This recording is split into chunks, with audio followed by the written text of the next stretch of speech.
químicos en eléctricos que son interpretados por la corteza cerebral como un olor o un sabor. En conjunto, ambos sentidos pueden brindarnos sentimientos de euforia, de gusto e inclusive pueden advertirnos de peligro. Tanto es así que evolucionariamente el sentido el sabor ácido y el sabor amargo han perdurado en la evolución. Nosotros, recuerden, evolucionamos, tenemos los monos, pero los monos en general todos son mamíferos, igual que muchos, y todos tienen un origen en común. Cuando ustedes ven distintas papilas gustativas y hacen pruebas en otros animales, por ejemplo los gatos sienten el amargo y sienten el ácido, y sienten el dulce, pero no sienten el picante, por ejemplo. Ni el humano.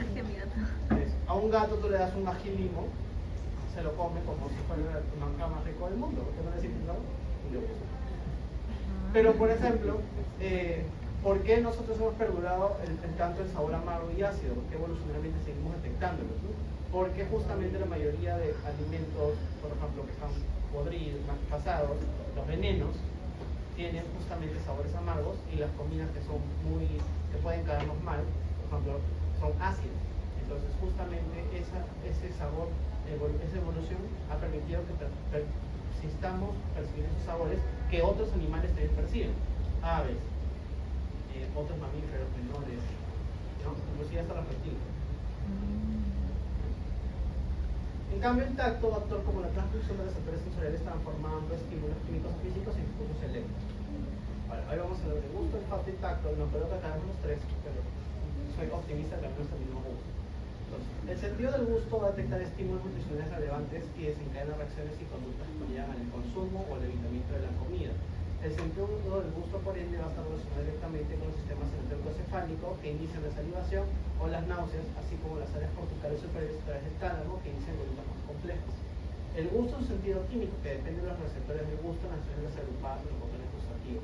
Y los botones gustativos se van a ubicar en la lengua, pero también en el paladar blando, en la faringe y en la laringe. En la lengua, las yemas gustativas van a estar localizadas en los pliegues llamados papilas. Yemas o botones gustativos son, ¿ya? Ahora, ¿se acuerdan con ustedes en el locomotor vieron labio? Y en labio había papilas gustativas. La parte del labio, de la parte de la piel del labio, ¿no? Pero eran papilas gustativas que estaban, uno, queratinizadas, y dos, que no tenían botones gustativos. Por eso se conocían falsas papilas gustativas. Sí. Entonces, las papilas gustativas per se van a estar, o las verdaderas papilas gustativas van a estar, existen tres tipos: las fungiformes, que parecían honguitos, que están en los otros centrales de la lengua; las papilas foliadas, que se encuentran en los lados laterales del tercio posterior; y al fondo van a estar las filiformes. Acá vemos, para que se acuerden un poco de su terror locomotor, entonces tenían las filiformes, y las filiformes tenían una característica bien particular, que tú podías verles unos espículos queratinizados, ¿no? Eran papilas y acá eran como queratina, como púas o garritas. Las foliadas eran cuadradas, ¿se acuerdan? Son cuadradas, ¿ya? ¿Y qué hace distingue la papila gustativa? Esto de aquí, ven, esto. ¿Te parecen, se acuerdan las crestas dérmicas que vieron en pie? Igualito.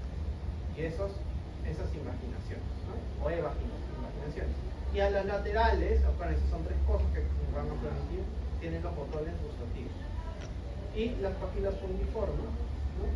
Que también tienen estas crestas. Ahora, no se olviden los botones gustativos, que son muy importantes. Entonces tienen las foliadas, que son cuadradas; los fungiformes, que acá una caliciforme, ¿no? Y siempre con sus glándulas serosas.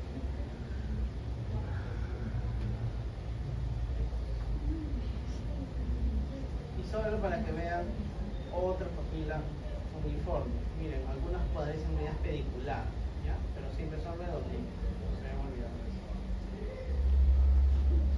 Ahora, cada papila gustativa va a detectar algunos sabores más predilectos que otros, ¿no? Por ejemplo, las papilas foliadas, que hemos visto acá, las foliadas, que son cuadradas, no en sí no son las más escasas, ¿no? Por eso que, pero por ejemplo, las uniformes, ¿no? Van a estar en el margen de la lengua, y las filiformes, recuerden, las filiformes son las únicas que no van a tener los botones gustativos, ¿ya? Los botones gustativos van a existir entre 2000 a 5000, que están en toda la cavidad oral, y son células epiteliales modificadas, por eso que tenían microvellos, aglomeradas en una estructura ovoide. Como los botones gustativos me gusta decir que son como ojos. ¿Han visto ojos? Sí. Ojos de dientes, ¿no? Igualito. Y estas van a tener células receptoras gustativas que son espiculadas con microvellos en su región apical terminal que se extienden a través de una pequeña abertura que se llama el poro gustativo. Cada botón gustativo contiene células celulares también en las glías, células receptoras gustativas y células basales que proveen reemplazo continuo de las células receptoras gustativas que tienen un ciclo de 10 a 14 días. Tanto el gusto como el olfato reemplazan sus células receptoras. La gran diferencia es que en el gusto son células epiteliales modificadas versus que en el olfato son neuronas bipolares. Y por ende que en el olfato las neuronas bipolares son las únicas neuronas del sistema nervioso central que tienen reemplazo continuo. En la base de cada botón gustativo vamos a tener fibras diferentes que forman el elemento postsináptico de las células. Acá está el botón gustativo, un esquema con células de soporte que son esas células epiteliales, las células sensoriales que son células modificadas, su poro gustativo y en la base sus células basales y las fibras nerviosas aférentes. En la microfotografía tienes las células de soporte, que son la mayoría, que son células con núcleos con clorofila un poco densa, en comparación a las células sensoriales que tienen un núcleo bastante pálido con una cromatina extremadamente laxa. Y células basales que son similares a células epiteliales que ustedes han visto en las láminas basales de todos los epitelios que han visto en general los otros sistemas. Y por debajo de eso tenemos los nervios, ¿no? Y sus microvellos. Muy bien. Ahora, estos botones gustativos, por ejemplo, acá estamos en una papila uniforme. ¿Qué nos tenemos que tener en cuenta? Que estas células que hemos descrito hace un rato se dividen en tres clases. El tipo 1, que son células de soporte similar a las glías, el tipo 2, que son células receptoras, que responden a los sabores dulce, amargo y umami, acoplados a una proteína G, y cada célula receptor es específica para una calidad de sabor. Las células receptoras no forman sinapsis específicas, sino secretan ATP en fibras aferentes y células presinápticas adyacentes.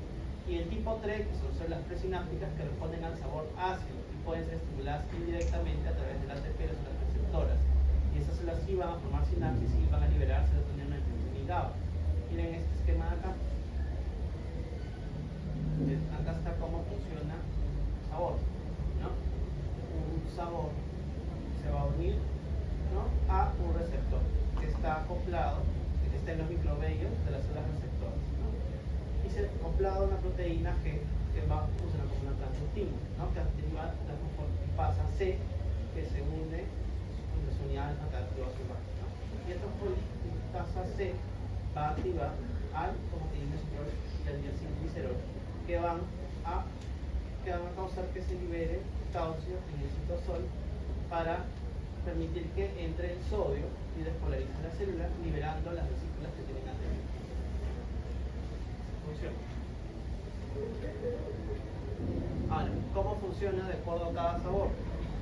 Entonces, amargo, dulce y umami son las células tipo 2, las células receptoras del gusto, que tienen su proteína. Ácido y salado funcionan distintos. Ácido y salado van a funcionar de frente. El ácido es, acuérdense, para hacer un sabor ácido tiene también un pH ácido. ¿Qué cosas son ácidas si se le vienen a la mente? El limón, la mandarina, la naranja, maracuyá. Todas tienen un pH ácido. Inclusive la Coca-Cola, solo que tiene tanta azúcar que reduce el ácido. Entonces, el ácido, como es ácido, tiene más protones. Se detecta el protón en los receptores y esto va a hacer que, ¿qué cosa? Van a entrar protones y van a entrar a través de los canales de sangre y a través de los canales de protones específicos del gusto, que se expresan exclusivamente en las células que detectan el ácido. En cambio, con el salado, el gusto salado proviene de lo que es sodio, que se introduce en las células neuroepiteliales a través de los canales de sodio sensibles a la amiloína. El sodio intracelular va a causar que se activen más canales de sodio y calcio sensibles a un voltaje, y esto va a causar que se liberen las vesículas, ¿no?